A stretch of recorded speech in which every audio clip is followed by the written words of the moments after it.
ನಮಸ್ಕಾರ ವೀಕ್ಷಕರೇ, ನಿಮಗೆಲ್ಲರಿಗೂ ನನ್ನ ಯೂಟ್ಯೂಬ್ ಚಾನಲ್ಗೆ ಸ್ವಾಗತ.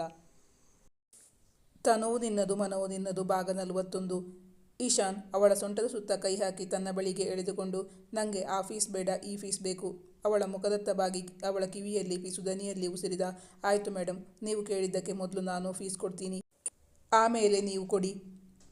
ಕೌಂಟ್ ನೀನು ಮಾಡ್ತೀಯೋ ಅಥವಾ ನಾನೇ ಮಾಡ್ಲೋ ಎಂದು ಹೇಳಿ ಅವಳ ಮುಖದ ತುಂಬ ಮುತ್ತಿನ ಮಳೆಗರೆದ. ಈಶಾನ್ ಅವಳ ಮುಖವನ್ನು ಬೊಗಸೆಯಲ್ಲಿ ಹಿಡಿದು ಅವಳನ್ನು ಮತ್ತೆ ಮತ್ತೆ ಮುದ್ದಿಸಿ ರಮಿಸಿದ್ದ. ಅವಳು ನಗುವವರೆಗೂ ಬಿಟ್ಟಿರಲಿಲ್ಲ.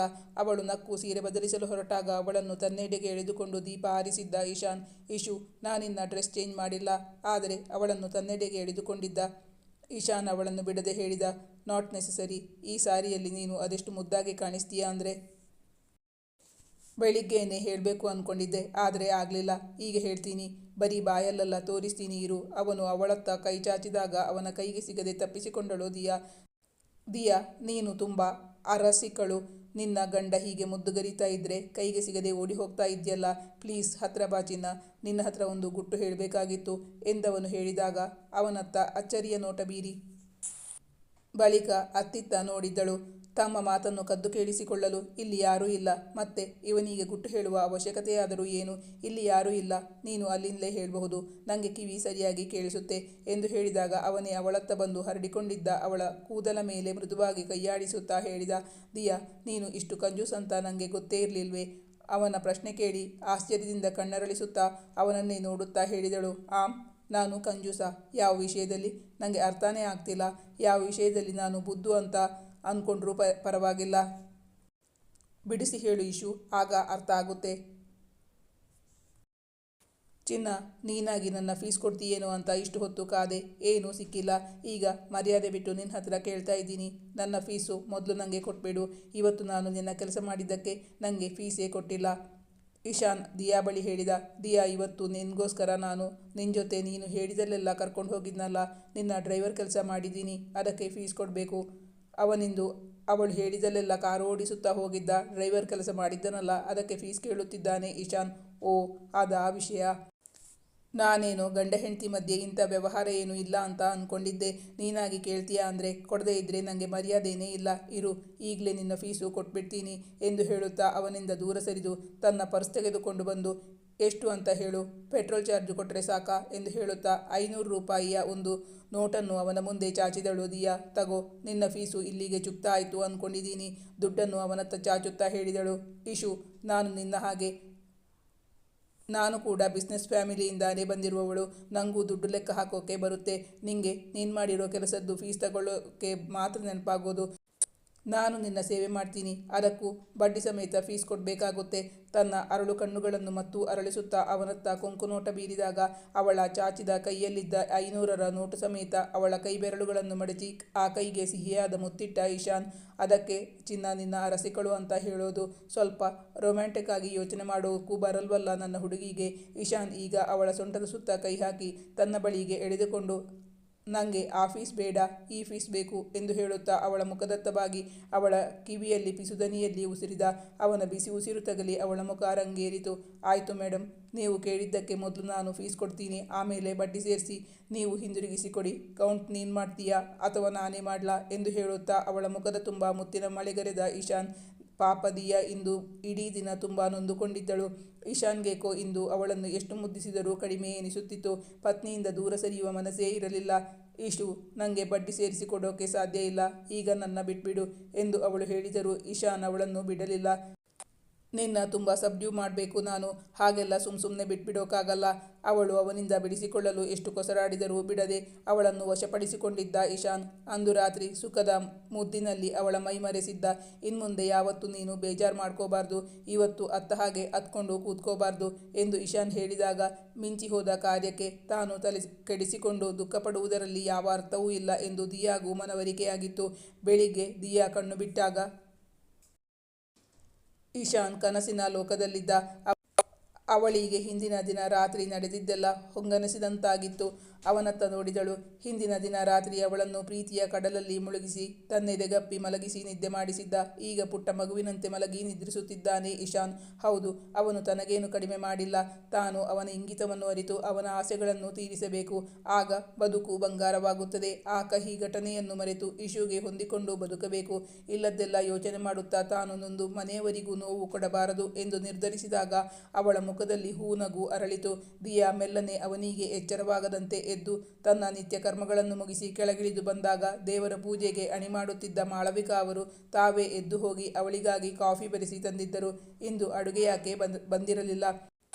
ಅತ್ತೆಯೇ ಅಕ್ಕರೆಯಿಂದ ತನಗೆ ಕಾಫಿ ಬೆರೆಸಲು ಹೊರಟಾಗ ಅವಳಿಗೆ ನಾಚಿಕೆಯಾಯಿತು. ದಿಯಾ ಸಂಕೋಚದಿಂದ, ಬಿಡಿಯಮ್ಮ, ನಾನೇ ಕಾಫಿ ಬೆರೆಸ್ಕೋತೀನಿ, ದೇವರ ಪಾತ್ರೆಯನ್ನು ನಾನೇ ತೊಳ್ಕೊಡ್ತೀನಿ, ಬೆಳಗಿನ ತಿಂಡಿ ನಾನೇ ತಯಾರಿಸ್ತೀನಿ ಎಂದು ಸಂಕೋಚದಿಂದ ಹೇಳಿದಾಗ ಅವರೇ ಕಾಫಿ ಬೆರೆಸಿ ಅವಳ ಕೈಗಿಡುತ್ತಾ ನಯವಾಗಿ ಹೇಳಿದರು. ಆಯಿತು, ಇವತ್ತು ನಿನ್ನ ಕೈ ಅಡುಗೆ ಸವಿ ಉಣ್ಣೋ ಭಾಗ್ಯ ನಮ್ಮದಾಗ್ಲಿ. ನಿನ್ನ ಗಂಡ ಇನ್ನೂ ಎದ್ದಿಲ್ವಾ? ಎದ್ದಿದ್ರೆ ಅವನಿಗೂ ಟೀ ಕೊಟ್ಬಿಡು ಎಂದು ಸೊಸೆಗೆ ಹೇಳಿದರು. ಇಲ್ಲಮ್ಮ, ನಿದ್ದೆ ಮಾಡ್ತಾ ಇದ್ದಾರೆ, ಆಮೇಲೆ ಎದ್ಮೇಲೆ ಕೊಡ್ತೀನಿ ಎಂದು ಹೇಳಿದವಳು ದೇವರ ಪಾತ್ರೆ ತೊಳೆದು ತರಕಾರಿ ಹೆಚ್ಚಿಟ್ಟು ದೇವರಿಗೆ ಹೂವು ತಟ್ಟೆಯಲ್ಲಿ ತಂದಿಟ್ಟು ದೇವರ ಮುಂದೆ ಸಾರಿಸಿ ರಂಗವಲ್ಲಿ ಇಟ್ಟು ಕೈ ತೊಳೆದುಕೊಳ್ಳಲೆಂದು ವಾಶ್ ಬೇಸಿನ್ನತ್ತ ಬಂದಾಗ ಮೇಲಿನಿಂದಲೇ ಪತಿಯ ಕರೆ ಕೇಳಿಸಿತ್ತು. ಅದು ಅತ್ತೆಗೂ ಕೇಳಿಸಿತ್ತು. ನಿನ್ ಗಂಡ ಕರೀತಾ ಇದ್ದಾನೆ, ಅವನಿಗೆ ಏನ್ ಬೇಕು ಹೋಗಿ ನೋಡು. ಕರೆದ ತಕ್ಷಣ ಹೋಗದೇ ಇದ್ರೆ ಅವನು ಕೋಪ ಮಾಡಿಕೊಂಡಾನು. ಇಲ್ಲಿಯ ಕೆಲಸ ನಾನು ನೋಡ್ಕೋತೀನಿ ಎಂದು ಅತ್ತೆ ಹೇಳಿದಾಗ ಅವಳು ಇಶಾನ್ಗಾಗಿ ಟೀ ಬೆರೆಸಿಕೊಂಡು ಹೋಗಿದ್ದಳು. ಅವಳು ರೂಮ್ಗೆ ಬಂದು ನೋಡಲು ಇಶಾನ್ ಇನ್ನೂ ಬೆಡ್ ಮೇಲೆ ಮಲಗಿಕೊಂಡಿದ್ದ. ಆಗಲೇ ನಿದ್ದೆಯಿಂದ ಎದ್ದ ಇಶಾನ್ಗೆ ಪಕ್ಕದಲ್ಲಿ ಪತ್ನಿ ಕಾಣಸಿಗದಾಗ ಅವಳನ್ನು ದೊಡ್ಡದಾಗಿ ಕರೆದಿದ್ದ. ಇಶಾನ್ಗೆ ರಾತ್ರಿಯ ಸುಖದ ಅಮಲಿನ್ನೂ ಇಳಿದಿರಲಿಲ್ಲ. ಟೀ ಲೋಟದೊಂದಿಗೆ ಪತ್ನಿ ತನ್ನ ಬಳಿಗೆ ಬಂದಾಗ ಅವನು ಹಸನ್ಮುಖನಾಗಿ ಅವಳನ್ನು ನೋಡಿ ನಕ್ಕು ಕೈ ಚಾಚಿದ. Good morning dear. ಅಂತೂ ನಾನು ಕೂಗಿದ್ದು ಕೇಳಿಸ್ತು. ಬೆಳಿಗ್ಗೆ ಎದ್ದ ತಕ್ಷಣ ಅಮ್ಮ ಅವರ ದರ್ಶನವಾಗಲೇಬೇಕು ನನಗೆ, ಇಲ್ಲ ಅಂದರೆ ದಿನಪೂರ್ತಿ ಕೆಟ್ಟು ಹೋಗುತ್ತೆ. ಇದೇನು ಇಶು, ನೀನು ಎದ್ದೇನೋ ಅಂದ್ಕೊಂಡು ಬಂದರೆ ಮತ್ತೆ ಮಲಗಿಕೊಂಡು ಶುದ್ಧ ಸೋಮಾರಿ. ಇಶಾನ್ನ ಕೈಗೆ ಎಟುಕದಂತೆ ದೂರ ಕುಳಿತಳು ದಿಯಾ. ಎದ್ರೆ ಟೀ ಕೊಡೋದು ಹೇಳಿದಳು. ಬರೀ ಟೀ ಮಾತ್ರನಾ? ನನಗೆ ಈ ಟೀ ಬದಲು ಬೇರೇನೋ ಬೇಕು ಅನ್ನಿಸ್ತಾ ಇದೆ ಎಂದು ಹೇಳುತ್ತಾ ಎದ್ದು ಅವಳ ಕೈಯಿಂದ ಲೋಟವನ್ನು ತೆಗೆದುಕೊಂಡ ಇಶಾನ್. ಬಳಿಕ ಪತ್ನಿಯನ್ನು ಹೊಸಬಳನ್ನು ನೋಡುವಂತೆ ಅವಳನ್ನೇ ದಿಟ್ಟಿಸಿ ನೋಡಿದ. ಬೆಳಗ್ಗೆ ತಲೆಗೆ ಸ್ನಾನ ಮಾಡಿದ್ದರಿಂದ ಕೂದಲು ಹಾಗೆ ಬಿಟ್ಟಿದ್ದಳು.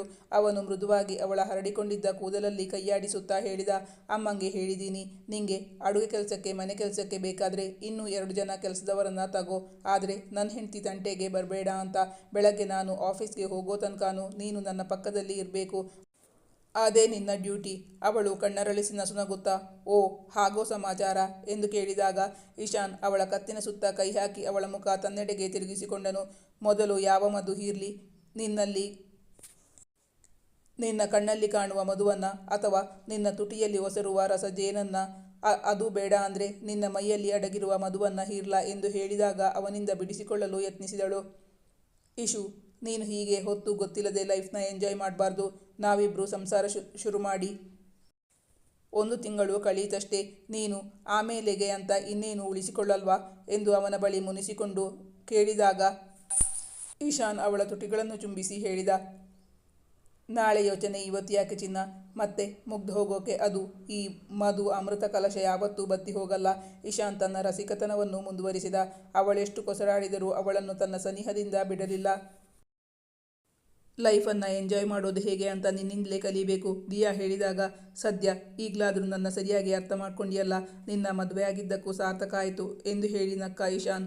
ಇಶು, ಪ್ಲೀಸ್ ನನ್ನ ಬಿಟ್ಬಿಡು. ಪಾಪ ಅಲ್ಲಿ ಅಮ್ಮ ಒಬ್ಬರೇ ಎಲ್ಲ ಕೆಲಸನೂ ಮಾಡಬೇಕು. ಇವತ್ತು ಅಡಿಗೆ ಯಾಕೆ ಬಂದಿಲ್ಲ? ಒಬ್ಬರಲ್ಲ 2 ಕೆಲಸದವರನ್ನ ಇಟ್ಕೊಂಡ್ರು. ರಜಾ ಮಾಡುವಾಗ ಇಬ್ಬರು ಒಂದೇ ದಿನ ಮಾಡಿಬಿಡ್ತಾರೆ. ನಮ್ಮ ಕೆಲಸವನ್ನು ನಾವೇ ಮಾಡಿದರೆ ಆ ಕಷ್ಟ ಇರಲ್ಲ. ತರಕಾರಿ ಹಚ್ಚಿಬಿಟ್ಟು ಬಂದಿದ್ದೀನಿ, ಯಾಕೆ ಅಡಿಗೆ ಮಾಡಬೇಕಾ? ಬೆಳಗಿನ ತಿಂಡಿ ಬದಲು ಊಟನೇ ಕೊಟ್ಬಿಡ್ತೀಯಾ? ಅವಳನ್ನು ರೇಗಿಸಿದ ಇಶಾನ್. ಅದು ಉಪ್ಪಿಟ್ಟು ಮಾಡೋಕೆ ಅಂತ ತರಕಾರಿ ಹಚ್ಚಿಟ್ಟು ಬಂದಿದ್ದೀನಿ. ಉಪ್ಪಿಟ್ಟ?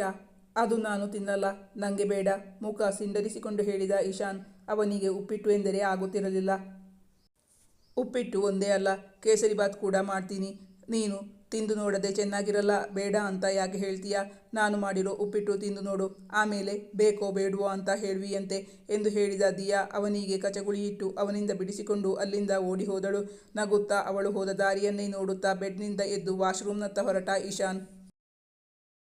ಈ ಕಥೆಯ ಮುಂದಿನ ಭಾಗ ಮುಂದಿನ ಸಂಚಿಕೆಯಲ್ಲಿ ಮುಂದುವರಿಯುವುದು. ವೀಕ್ಷಕರೇ, ನಾನು ಹಾಕೋ ಕಥೆಗಳು ನಿಮಗೆ ಇಷ್ಟವಾಗಿದ್ದಲ್ಲಿ ನನ್ನ ಚಾನಲನ್ನು ಸಬ್ಸ್ಕ್ರೈಬ್ ಮಾಡಿ, ನನ್ನ ವಿಡಿಯೋವನ್ನು ಲೈಕ್ ಮಾಡಿ, ನಿಮ್ಮ ಆಪ್ತರಿಗೆ ನನ್ನ ವಿಡಿಯೋವನ್ನು ಶೇರ್ ಮಾಡಿ, ನಿಮ್ಮ ಅನಿಸಿಕೆ ಅಭಿಪ್ರಾಯಗಳನ್ನು ಕಮೆಂಟ್ ಮಾಡಿ ತಿಳಿಸೋದು ನನಗೆ ಸಪೋರ್ಟ್ ಮಾಡಬೇಕಾಗಿ ವಿನಂತಿಸಿಕೊಳ್ತೀನಿ. Thank you for watching.